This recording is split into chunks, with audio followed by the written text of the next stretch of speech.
Hi friends, welcome to trading pro Telugu channel.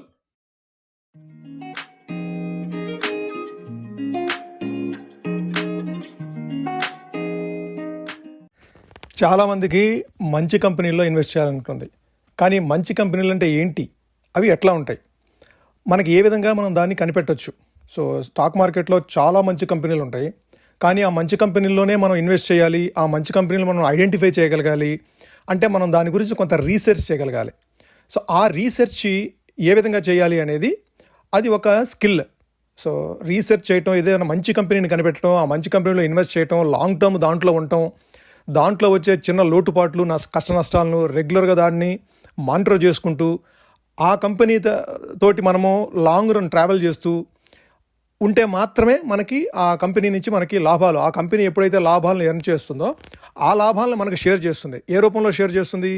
Dividend రూపంలో కావచ్చు, లేదంటే మనకి company price, share price increase అవుతూ ఆ షేర్ ప్రైస్ ద్వారా మనకి ప్రాఫిట్స్ ఇస్తూ ఉండొచ్చు.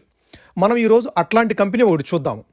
సో ఆ కంపెనీ ఐపీఓ వచ్చే నాటికి, ఐపీఓ చాలా పెద్ద ఎక్స్పెక్టేషన్స్తో వచ్చింది. ఈ కంపెనీ చాలా పెద్ద ఎక్స్పెక్టేషన్స్ అంటే ఇది వచ్చే టైంలో, అంటే ఐపీఓకి వచ్చే టైంలో ఆగస్ట్ 2023లో ఐపీఓకి వచ్చింది. ఆగస్ట్ 23లో ఐపీఓకి వచ్చేటప్పుడు స్టాక్ మార్కెట్లో అంత హైప్ లేదు అంటే కంపెనీ గురించి, పేరెంట్ కంపెనీ గురించి హైప్ ఉంది, కానీ మార్కెట్లో ఐపీఓస్ గురించి అంత హైప్ లేదు.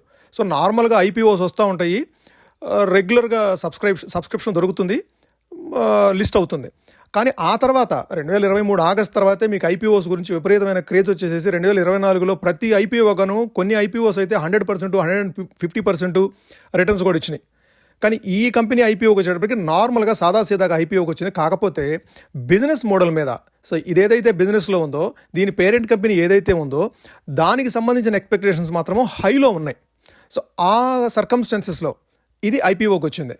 సో ఇది ఐపీఓకి వచ్చే నాటికి మంచి స్ట్రాంగ్ హ్యాండ్స్, దీని మేనేజ్మెంటు, ఇది పేరెంట్ కంపెనీ నుంచి వచ్చేటప్పటికి దీని మేనేజ్మెంటు ఆర్ దీని పేరెంట్ కంపెనీ అనేది చాలా స్ట్రాంగ్. అంతకుముందు 60 years అప్రాక్సిమేట్గా వాళ్ళు ఇండియాలో టాప్ మోస్ట్ బిజినెస్ మ్యాన్గా ఉన్నారు.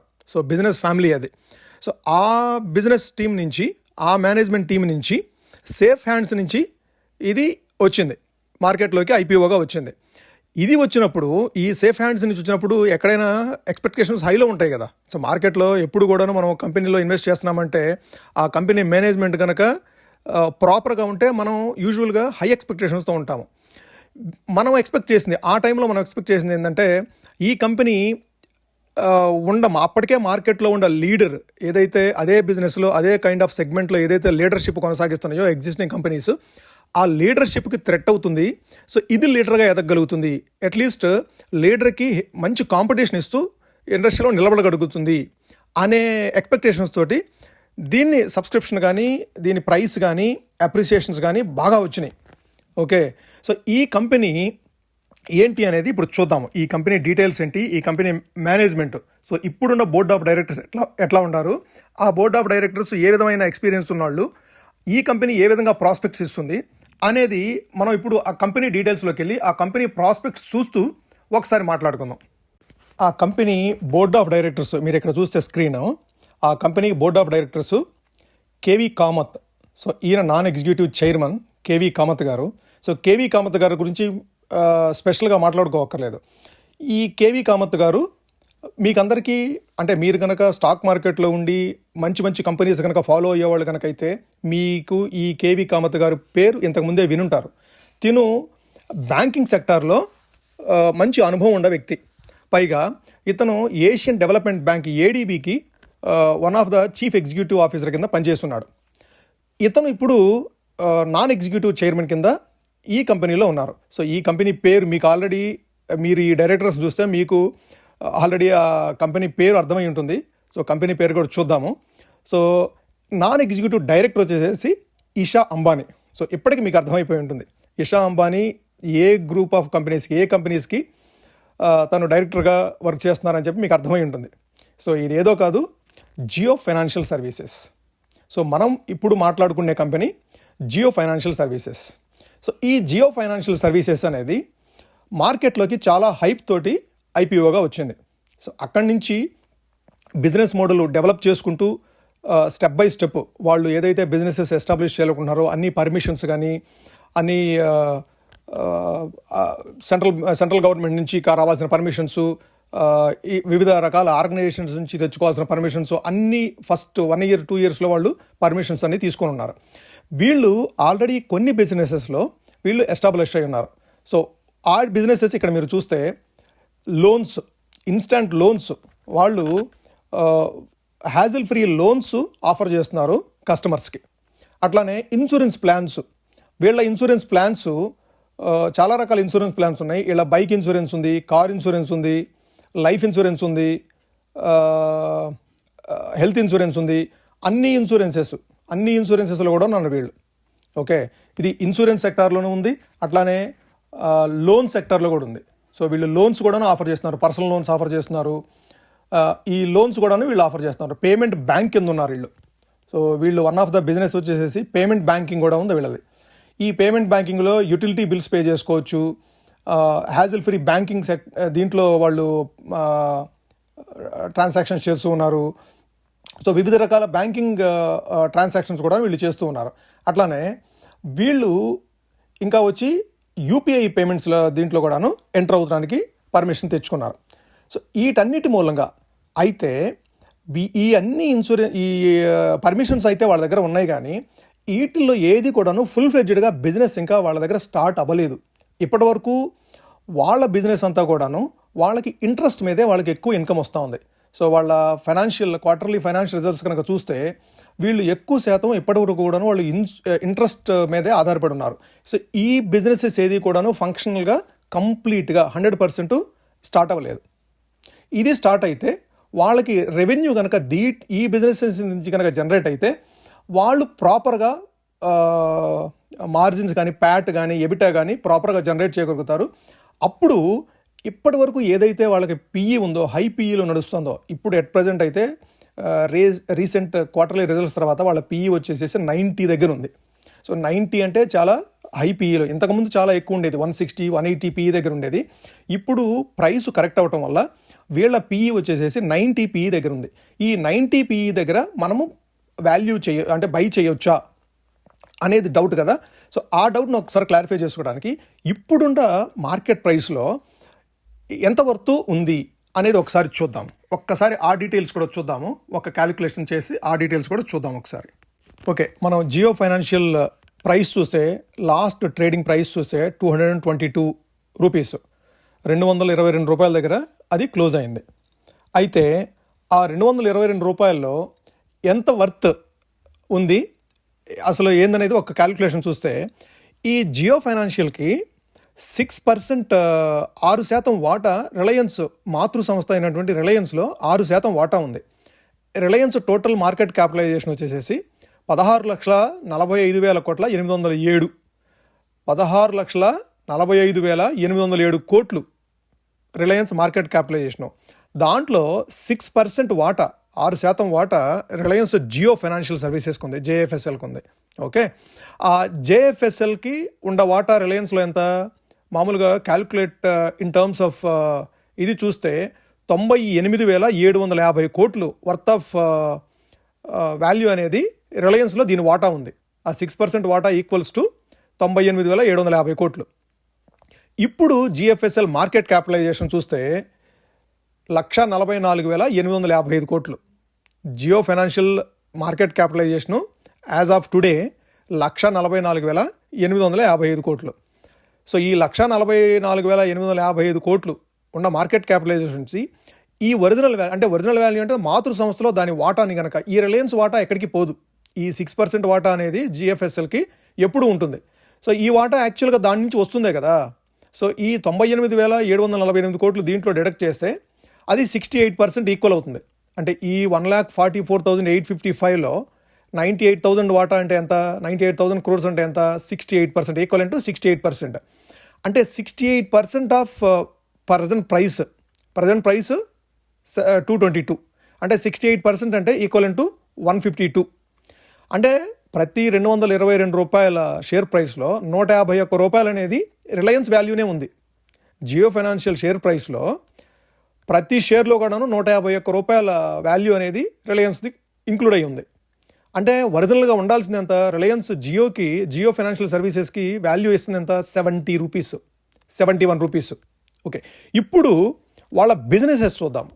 వాళ్ళు ఏమేం బిజినెసెస్లో ఉన్నారు, వాళ్ళు ఏ విధంగా ఈ బిజినెస్ని హ్యాండిల్ చేస్తున్నారు అనేది ఒక్కసారి మనం గమనిస్తే, వీళ్ళు చేసే బిజినెసెస్ మీరు లాస్ట్ క్వార్టర్ రిజల్ట్స్, సో వాళ్ళు ఏదైతే లాస్ట్ క్వార్టర్ రిజల్ట్స్లో వాళ్ళు స్టేట్మెంట్ పబ్లిష్ చేశారో ఆ డాక్యుమెంటే నేను మీకు చూపిస్తున్నాను ఇప్పుడు. ఆ డాక్యుమెంట్లో వాళ్ళు డిక్లేర్ చేసిన ఇదేంటంటే, మీరు చూస్తే Reliance industrial investments and holdings subsidiaries, ఈ కంపెనీస్ అన్నీ కూడాను జియో ఫైనాన్షియల్ సర్వీసెస్లో subsidiaries. Jio insurance broking limited, Jio finance limited, Jio payment solutions, Jio leasing services, finance platform and services limited, Jio payments bank, Jio international leasing IFSC. వీళ్ళు బ్లాక్ రాక్ తోటి మ్యూచువల్ ఫండ్స్ అనేది ఒకటి start చేయాలి, asset management దీని కింద స్టార్ట్ చేయాలని చెప్పేసి బ్లాక్ రాక్ తోటి వీళ్ళు ఎంఓయూ చేసుకున్నారు. BlackRock investment advisory private limited ఒకటి, BlackRock asset management private limited ఒకటి, BlackRock trustee private limited ఒకటి. సో ఇవన్నీ కూడా జియో ఫైనాన్షియల్ సర్వీసెస్ అండర్లోనే నడిచే కంపెనీస్, ఇవన్నీ సబ్సిడరీస్. సో వీటిల్లో ఏ బిజినెస్ వాల్యూ జనరేట్ చేసినా కూడా అది జియో ఫైనాన్షియల్కి యాడ్ అవుతుంది. ఓకే, సో ఇదంతా కూడా ఇది బిజినెసెస్ అనేది కంప్లీట్గా 100% ఫుల్ ఫ్లెడ్జ్డ్గా ఇంకా కమిన్స్ అవ్వలేదు. కొన్ని బిజినెసెస్ మాత్రమే బిజినెసెస్ ఇప్పుడు కమిన్స్ అయినాయి, చాలా బిజినెసెస్ ఇంకా కమిన్స్ అవ్వలేదు. 1 by 1 ఈ బిజినెస్ కనుక కమిన్స్ అయితే, అంటే స్టార్ట్ అయితే ఫుల్ ఫ్లెడ్జ్డ్గా స్టార్ట్ అయ్యి లీడర్షిప్, మార్కెట్లో లీడర్షిప్ తీసుకునే అవకాశం కనుక వీళ్ళకి వస్తే వీళ్ళ షేర్ ప్రైస్ బాగా అభివృద్ధి చెందుతుంది, వీళ్ళకి రెవెన్యూ జనరేట్ అవుతుంది, అట్లానే ప్రాఫిట్స్ జనరేట్ అవుతాయి. ఓకే, వీళ్ళకుండా అవకాశాలు ఏంటి అయితే, వీళ్ళకుండా థ్రెట్స్ చాలా ఉన్నాయి, అవి కూడా మాట్లాడుకుందాము. వీళ్ళకుండా అవకాశాలు ఏంటి అదొక్కసారి మనం గమనిస్తే, రిలయన్స్కి చాలా పెద్ద నెట్వర్క్ ఉంది. సో రిలయన్స్ ఆర్గనైజేషన్కి మీరు చూస్తే చాలా పెద్ద నెట్వర్క్ ఉంది. సో ఆ రిలయన్స్ ఆర్గనైజేషన్లోనే ఇప్పుడు మన రిలయన్స్ ఇండస్ట్రీస్ ఏదైతే ఉందో ఆ రిలయన్స్ ఇండస్ట్రీస్ ఆర్గనైజేషన్లోనే చాలా సబ్సిడరీ కంపెనీస్ ఉన్నాయి. అంటే రిలయన్స్ రీటైల్ కానీ, రిలయన్స్ డిజిటల్ కానీ, మన జియో టెలికాం కంపెనీ కానీ, ఇవన్నీ చాలా కంపెనీస్ ఉన్నాయి. వీటిల్లో రిలయన్స్ డిజిటల్లో అయినా వీళ్ళు ఫైనాన్స్ అవుట్సోర్స్ చేయొచ్చు, లేదంటే రిలయన్స్ జియో ఏదైతే ఉందో ఆ జియో నుంచి వీళ్ళకి కస్టమర్ బేస్ వస్తుంది. సో వీళ్ళకి చాలా రకాలుగా కస్టమర్ బేస్ అనేది వీళ్ళు జనరేట్ చేసుకోవచ్చు. సో ఈ విధంగా వాళ్ళు బిజినెస్ని స్టార్ట్ చేసి డెవలప్ చేయడానికి వీళ్ళకి అవకాశం ఉంది. అవి కొన్ని రకాల ఆపర్చునిటీస్. సో వీళ్ళకి కాంపిటీషన్ ఎలా ఉంటుంది, వీళ్ళకి థ్రెట్ ఎలా ఉంటుంది, అంటే వీళ్ళు బిజినెస్లో గ్రో అవడానికి వీళ్ళకి ఏ విధమైన అడ్డంకులు ఉంటాయి అనేది ఒకసారి కనుక చూస్తే, వీళ్ళు మెయిన్గా బిజినెస్ చేయదలుచుకుంది ఫైనాన్షియల్ సర్వీసెస్లో బిజినెస్ చేయాలి అంటే వీళ్ళకి బేసిక్గా ఇప్పటికి వీళ్ళకైతే ఏదైతే నెట్వర్క్ ఉందో అదే నెట్వర్క్ ఆల్రెడీ ఎస్టాబ్లిష్ అయిన ప్లేయర్స్ లైక్ బజాజ్ ఫైనాన్స్ కానీ, బజాజ్ ఫిన్ సర్వీస్ కానీ, చాలా ఫైనాన్స్ కంపెనీస్, చాలా స్మాల్ ఫైనాన్స్ కంపెనీస్, చాలా బ్యాంకింగ్ వ్యవస్థలో కూడాను ఈ వీళ్ళు ఏదైతే బిజినెస్ చేద్దామని చెప్పేసి ఆలోచనలో ఉన్నారో ఆ సర్వీసెస్లో ఆల్రెడీ ఎస్టాబ్లిష్డ్ ప్లేయర్స్ ఉన్నారు. ఆ ఎస్టాబ్లిష్డ్ ప్లేయర్స్ని కాంపిటీషన్ బేర్ చేస్తూ వీళ్ళు ఎదగాలి. కాకపోతే వీళ్ళకి ప్రాపర్ నెట్వర్క్ ఉంది, వెల్ ఎస్టాబ్లిష్డ్ మేనేజ్మెంట్ ఉంది, టీమ్ ఉంది, ఎక్స్పీరియన్స్ ఉంది దీంట్లో. సో ఇవన్నీ ఉన్నా కూడాను కాంపిటీషన్ ఎదుర్కోవడం అనేది వీళ్ళకి మేజర్ ఛాలెంజ్. ఈ కాంపిటీషన్ ఫేస్ చేసి వీళ్ళకి ముందుకెళ్ళగలగాలి. అట్లానే వీళ్ళు ఏదైతే మ్యూచువల్ ఫండ్ బిజినెస్లోకి ఎంటర్ అవ్వాలనుకుంటున్నారో ఈ మ్యూచువల్ ఫండ్స్లో ఆల్రెడీ చాలా ఏఎంసీస్, చాలా అసెట్ మేనేజ్మెంట్ కంపెనీస్ ఇప్పటికే ఎస్టాబ్లిష్ అయి ఉన్నాయి. హెచ్డిఎఫ్సి కానీ, ఐసిఐసి కానీ, యాక్సిస్ కానీ, యూటీఐ మ్యూచువల్ ఫండ్స్ కానీ, చాలా ఎస్బీఐ కానీ, చాలా కంపెనీస్ అసెట్ మేనేజ్మెంట్ సెక్టార్లో చాలా ఉన్నాయి. అట్లానే ఇన్సూరెన్స్ తీసుకోండి, మీరు ఇన్సూరెన్స్లో ఏ ఇన్సూరెన్స్ అన్నా తీసుకోండి, లైఫ్ ఇన్సూరెన్స్ తీసుకోండి, కార్ తీసుకోండి, 2-వీలర్ తీసుకోండి, హెల్త్ ఇన్సూరెన్స్ తీసుకోండి, ఎనీ ఇన్సూరెన్స్, అన్ని ఇన్సూరెన్స్లు కూడా ఎస్టాబ్లిష్ ప్లేయర్స్ ఉన్నారు. వీళ్ళందరితోటి హెవీ కాంపిటీషన్ ఉంటుంది. సో ఈ కాంపిటీషన్ అన్నిటిని తట్టుకొని వీళ్ళు బిజినెస్ ముందుకు తీసుకెళ్ళగలగాలి. వీళ్ళు డిస్రప్టివ్ బిజినెస్ చేస్తారని చెప్పేసి, ఏది మనకి జియో మీరు చూసుంటారు కదా, జియో టెలికాం ఇండస్ట్రీలో ఎట్లా డిస్రప్టివ్ బిజినెస్ వీళ్ళు చేశారో అంటే స్టార్టింగ్లో వీళ్ళు ఫ్రీ డేటా ఆఫర్ చేశారు ప్రతి కస్టమర్కి కూడాను. ఎవరైతే కనెక్షన్ తీసుకుంటారో, జియో కనెక్షన్ తీసుకుంటారో ఫస్ట్ 1 year, ఆ తర్వాత ఇంకొక 1 year ఎక్స్టెండ్ చేసి డిస్రప్టివ్గా, అంటే ఎట్లా చేస్తారంటే వీళ్ళు బిజినెస్ కొంత పెట్టుబడి ఇదైనా పర్వాలేదు, కానీ కస్టమర్స్ దగ్గరికి మనం రీచ్ అవ్వాలి. ఫస్ట్ ఎవరికైనా బిజినెస్ చేయాలంటే కస్టమర్కి రీచ్ అవ్వాలి కదా. సో జియో కూడాను ఇంతకుముందు ఎస్టాబ్లిష్ అయిన వడాఫోన్ కానీ, ఎయిర్టెల్ కానీ, టాటా డోకోమో కానీ, బిఎస్ఎన్ఎల్ కానీ వీళ్ళందరినీ కాదని చెప్పేసి జియో మొబైల్ తీసుకోవాలి అంటే ఎవరైనా ఎందుకు సాహసం చేస్తారు? వాళ్ళ నెట్వర్క్ ఎలా ఉంటుందో, వాళ్ళు ఏ విధమైన సర్వీస్ ప్రొవైడ్ చేస్తారో ఇవన్నీ తెలుసుకోకుండా, ఇవన్నీ తెలియకుండా ఎవరైనా ఎందుకు వెళ్తారు? కాబట్టి వాళ్ళు ఇన్వెస్ట్మెంట్ కింద ఫ్రీగా సర్వీసెస్ ఆఫర్ చేశారు. అంటే డేటా ఫ్రీ అన్నారు, తక్కువ ప్రైస్లోనే డేటా ఆఫర్ చేశారు. వీటన్నిటితోటి డిస్రప్టివ్ బిజినెస్ స్టార్ట్ చేశారు. సో ఇప్పుడు వాళ్ళు అందరు ప్లేయర్స్ తోటి ఈక్వల్గా, ఒక రకంగా చెప్పాలంటే సెకండ్ లార్జెస్ట్ ప్లేయర్ ఇప్పుడు టెలికాం ఇండస్ట్రీలో జియో అనేది సెకండ్ లార్జెస్ట్ ప్లేయర్. అట్లానే ఈ కంపెనీ కూడాను, జియో ఫైనాన్షియల్ సర్వీసెస్ కూడాను అదే డిస్రప్టివ్ మోడల్లో బిజినెస్ చేస్తారని చెప్పేసి ఇప్పటివరకు ఆశించడం జరిగింది. కాబట్టి ఈ ప్రైస్ ఏదైతే మనకి 222 చూస్తున్నామో ఆ ప్రైసు ఇప్పుడు కరెక్షన్ తర్వాత ఈ రేంజ్లో ఉంది. ఇంతకుముందు ఏ రేంజ్లో ఉందో మనం ఒకసారి చార్ట్ చూసి దాని ప్రైస్ను కూడా ఒకసారి గమనిద్దాం. Jio financial services lifetime chart ఇది. సో September 4th ఇది ఐపీఓ లిస్ట్ అయింది. September 4th లిస్ట్ అయినప్పుడు 267 దగ్గర హై ఫామ్ చేసింది. ఆ తర్వాత స్లైడ్ అవుతూ 205 లెవెల్కి వచ్చింది. సో 205 లెవెల్కి వచ్చింది.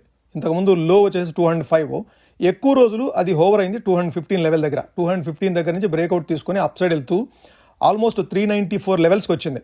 సో దానికి 52 వీక్ హై వచ్చేసేసి 395 నుంచి మరలా ఒకసారి 222 లెవెల్స్కి వచ్చింది. సో 222 లెవెల్స్కి ఎందుకు వచ్చింది అంటే, ఇప్పుడు మనం దాన్ని బిజినెస్ మోడల్ని కనుక అంటే మనం ఒకసారి చూస్తే, మనం స్టార్టింగ్లో అనుకున్నాం చూసారా, ఇది మంచి మేనేజ్మెంట్ సేఫ్ హ్యాండ్స్ నుంచి వచ్చింది, మంచి మేనేజ్మెంట్ బ్యాకప్ ఉంది, అట్లానే కాంపిటీషన్ కిల్ చేయగలిగే కెపాసిటీ దీనికి ఉంది, వీళ్ళ నెట్వర్క్ బాగుంది, వీటన్నింటిని యూజ్ చేసుకొని వాళ్ళు బిజినెస్లో స్పీడ్గా గ్రో అవ్వగలుగుతారు అని చెప్పేసి ఉద్దేశం మీద ప్రైస్ని 200 లెవెల్స్ నుంచి 395 లెవెల్స్కి తీసుకెళ్లారు. కానీ అక్కడి నుంచి క్వార్టర్లీ పర్ఫార్మెన్స్ చూసిన తర్వాత ఎవ్రీ క్వార్టర్కి వీళ్ళు చూపించే పర్ఫార్మెన్సు అంటే పూర్తి స్థాయిలో కింద పడిపోవట్లేదు, కానీ బట్ ఎక్స్పెక్ట్ చేసినంతగా ఏదైతే హైప్ క్రియేట్ అయిందో ఈ మార్కెట్లో జేఎఫ్ఎస్ఎల్ విపరీతమైన కాంపిటీషన్ కిల్ చేసేసి వీళ్ళు గ్రోత్ సాధిస్తారు అని చెప్పి ఏదైతే అనుకున్నారో ఆ స్థాయిలో వీళ్ళు పర్ఫామ్ చేయలేకపోయారు. కాబట్టి వీళ్ళ ప్రైస్ మరలా 200 లెవెల్స్కి వచ్చింది. అయితే వీళ్ళకి స్ట్రాంగ్ సపోర్ట్ వచ్చేసేసి 210-215 లెవెల్స్ దగ్గర ఉంది. సో ఇప్పుడు మనకి ఒక ఆపర్చునిటీ ఉంది దీంట్లో. ఈ 215-210 లెవెల్స్కి వచ్చినప్పుడు మనం అక్యుములేట్ చేయడానికి, కాబట్టే దీని కేస్ స్టడీ కింద తీసుకొని మీ దృష్టికి తీసుకురావడం జరిగింది. సో మీ అనాలిసిస్లో మీరు దీన్ని కనుక అక్యుములేట్ చేసుకోవాలి, లాంగ్ టర్మ్ మీరు దీన్ని స్టాక్ని ఉంచుకోవాలి, మీ పోర్ట్ఫోలియోలో ఉంచుకోవాలనుకుంటే స్లోగా గ్రాడ్యువల్గా దీనికి అక్యుములేట్ చేసుకోవడం స్టార్ట్ చేసుకోవచ్చు ఇక్కడ నుంచి. అయితే వీళ్ళు ఒక్కసారి బిజినెస్లో కనుక ఫుల్ ఫ్లెడ్జెడ్గా స్టార్ట్ చేసి కంప్లీట్గా వాళ్ళు ప్రాఫిట్ మేకింగ్లోకి టర్న్ అయితే, ఇప్పటివరకు వాళ్ళు యాక్చువల్ బిజినెస్లోంచి ప్రాఫిట్ తీయలేదు. వీళ్ళు అంతా ఇంట్రెస్ట్ని బేస్ చేసుకునే ఇంట్రెస్ట్, కానీ రిలయన్స్ ఇండస్ట్రీస్లో 6% వాటా ఉందనుకున్నాం కదా, ఆ 6% వాటా నుంచి వచ్చే వీళ్ళకి డివిడెండ్, వీళ్ళకి అప్రాక్సిమేట్గా ఎవ్రీ 6 months కానీ ఎవ్రీ క్వార్టర్ కానీ రిలయన్స్ డివిడెండ్ ఇష్యూ చేసినప్పుడు ఒక 500-400 crores వర్త్ ఆఫ్ డివిడెండ్ వీళ్ళ అక్యుములేట్ చేసుకుంటారు. సో అది కూడా వీళ్ళకి ఇన్కమ్ కిందే వస్తుంది. దీని మీదే ఇప్పటివరకు వాళ్ళు రన్ చేస్తూ వస్తున్నారు షో. అయితే వాళ్ళు యాక్చువల్ బిజినెస్ స్టార్ట్ చేసినప్పుడు మాత్రము, ఫుల్ ఫిజ్డ్గా వాళ్ళు బిజినెస్ స్టార్ట్ చేసి వాళ్ళు ప్రాఫిట్స్ మేక్ చేసినప్పుడు మాత్రము ఈ కంపెనీ స్పీడ్గా గ్రో అవుతుంది. సో దాని దృష్టిలో పెట్టుకొని మీ దృష్టికి తీసుకురావడం జరిగింది. సో ఈ అనాలిసిస్ అంతా మేము ఏదైతే ఎఫర్ట్ పెట్టి ఈ అనాలిసిస్ అంతా చేసి జియో ఫైనాన్షియల్ గురించి మీ ముందుకు తీసుకొచ్చామో, మీకు కనుక నచ్చినట్లయితే ఈ వీడియోని లైక్ చేయండి. అట్లానే ఇది మీ ఫ్రెండ్స్కి కానీ, మీ కొలీగ్స్కి కానీ, మీ రిలేటివ్స్కి కానీ ఎవరికైనా ఉపయోగపడుతుంది అనుకుంటే తప్పకుండా దీన్ని షేర్ చేయండి. ఫ్రెండ్స్, ఒక స్మాల్ రిక్వెస్ట్, మీరు వీడియో చూసిన తర్వాత, కంప్లీట్గా చూసిన తర్వాత మీరు దీన్ని లైక్ చేయండి ఫ్రెండ్స్. ఇందులో పెట్టుబడి ఏం లేదు, మీరు రూపాయి పెట్టక్కర్లేదు, పైసా పెట్టక్కర్లేదు. మీరు ఒక చిన్న లైక్ చేయండి, మాకు అది పెద్ద మోటివేషన్ కింద ఉంటుంది. Okay, thank you friends. మరలా ఒక మంచి అనాలిసిస్ తోటి మరలా మీ ముందుకు వస్తాం. Thank you.